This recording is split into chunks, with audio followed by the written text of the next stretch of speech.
D'après la ville de Paris, il y aurait 23 000 pigeons dans la capitale et des pièges sont mis en place dans nos métros pour les tuer en masse. Mais saviez-vous que les pigeons sont des êtres intelligents et que ce sont les habitants qui les ont implantés en ville ? Encore au 19e siècle à Paris, le pigeon était un oiseau sauvage qui ne faisait que survoler la capitale. Il s'est implanté dans le milieu urbain avec la colombophilie, discipline qui consiste à élever et dresser des pigeons voyageurs inscrites au patrimoine culturel immatériel français. Puis un jour, on a décidé qu'on n'en avait plus besoin et on les a laissés dans nos rues. Grâce à leur capacité d'adaptation, ils ont conquis les espaces disponibles dans les greniers des immeubles, les métros et sont devenus omnivores en apprenant à se nourrir des déchets alimentaires urbains. Enfin, de nos poubelles quoi. Ce qui explique que l'on considère les pigeons comme des nuisibles ou des invasifs, bref, des animaux peu ragoûtants. Alors qu'en fait, les pigeons sont bien plus intelligents et dociles qu'on ne le croit. Sous le nom de colombe, le pigeon était représenté en art sous la Grèce et Rome antique, dans la Bible et le Coran comme un animal bienfaisant. Jean de La Fontaine leur a même dédié 2 fables dans lesquelles ils incarnent l'amour et les messagers de la paix. Grâce à leur capacité de navigation, à leur rapidité et au fait qu'ils peuvent transporter jusqu'à 10% de leur poids, les pigeons ont longtemps été utilisés à des fins de communication. Au 5e siècle de notre ère, des pays comme l'Égypte et la Syrie utilisaient déjà des pigeons voyageurs.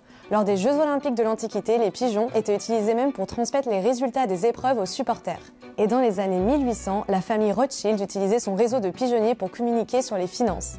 À une époque, les pigeons constituaient donc le plus grand système de communication au monde. Au cours du XXe siècle, on attribue aux pigeons le mérite d'avoir sauvé des milliers de vies grâce aux informations qu'ils transmettaient entre les bases ou à travers les lignes ennemies pendant les 2 premières guerres mondiales. Par exemple, en juin 1916, quand le fort de Vaux, près de Verdun, était encerclé par les Allemands, les derniers espoirs des défenseurs français reposaient sur la réussite de la mission d'un pigeon, nommé le Vaillant. Un pigeon chargé de livrer l'ultime appel à l'aide au capitaine. Le Vaillant est parvenu à livrer le fameux message et a été récompensé par la Nation, ce qui a inspiré le film d'animation Vaillant, pigeon de combat. Aujourd'hui, perchés sur la colline du Mont Valérien, 200 pigeons sont toujours entretenus par le 8e régiment de transmission. Ils sont aujourd'hui entraînés pour des concours, bien qu'ils puissent servir en cas de blackout national. Et cette année, un pigeon attrapé dans le sud de l'Inde a été relâché après 8 mois entre les mains de la police, suite à des soupçons d'espionnage de l'oiseau pour la Chine. L'US Navy les utilisait pour le sauvetage en mer, car en plus d'avoir une excellente vue, les pigeons peuvent détecter la lumière ultraviolette qui entoure les personnes dans l'eau. D'après plusieurs études, les pigeons sont des êtres doués, comme nous les humains, de sentience, c'est-à-dire qu'ils ont la capacité d'éprouver des choses subjectivement ou d'avoir des expériences vécues.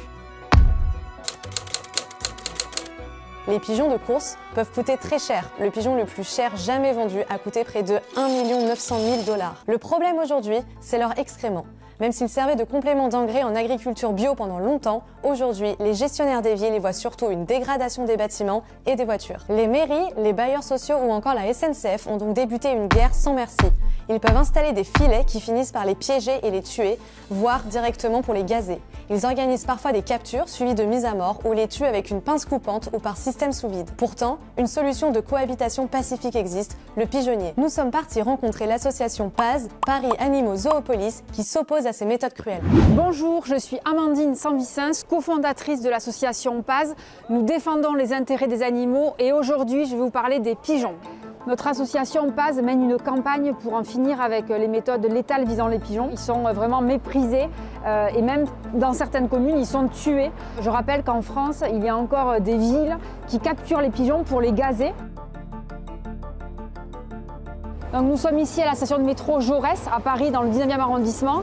Et donc, comme vous pouvez le voir, sur cette station de métro, il y a des filets qui sont placés donc, au plafond de la station, qui sont censés avoir pour objectif que les pigeons ne s'y installent pas, mais dans les faits, malheureusement, ils arrivent à s'engouffrer dans les filets et ils n'arrivent pas à ressortir. Donc en fait, ils meurent de soif, d'épuisement, de faim.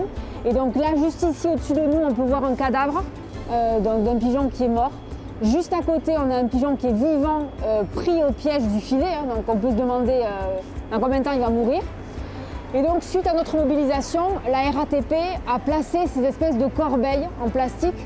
Donc, c'est des corbeilles en fait qui n'ont pas de fond et qui est censé faire libérer les pigeons. Mais on peut voir que c'est très insuffisant puisqu'il y a encore des cadavres. Voilà, donc ces cadavres qui restent suspendus et qui se décomposent au-dessus de nos têtes quand on prend le métro. Alors, la RATP dit qu'elle les a posés pour empêcher les pigeons de s'installer. et qu'autrement ils feraient de leurs besoins des fientes.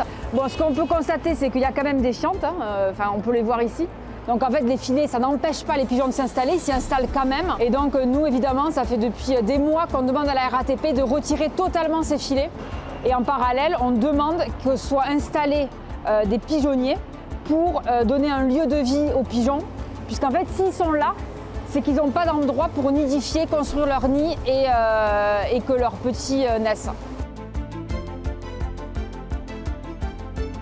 Juste ici, vous pouvez voir un pigeonnier contraceptif. Donc c'est une cabane construite en bois. Donc on peut appeler aussi maison des pigeons, où les pigeons donc, vont vivre, vont nidifier. Et l'intérêt donc c'est d'entretenir le pigeonnier en le nettoyant bien sûr, en nourrissant les pigeons pour qu'ils viennent à cet endroit-là, et aussi en secouant les œufs, ce qui permet donc de limiter le nombre de naissances et donc d'intervenir vraiment à la cause en limitant le nombre de pigeons. On veut vraiment changer le regard qu'on porte sur les pigeons, rappeler que ce sont des animaux doués de sensibilité et qu'il est temps d'organiser une cohabitation en utilisant des méthodes contraceptives pour limiter le nombre si nous on est dérangés sans pour autant les faire souffrir.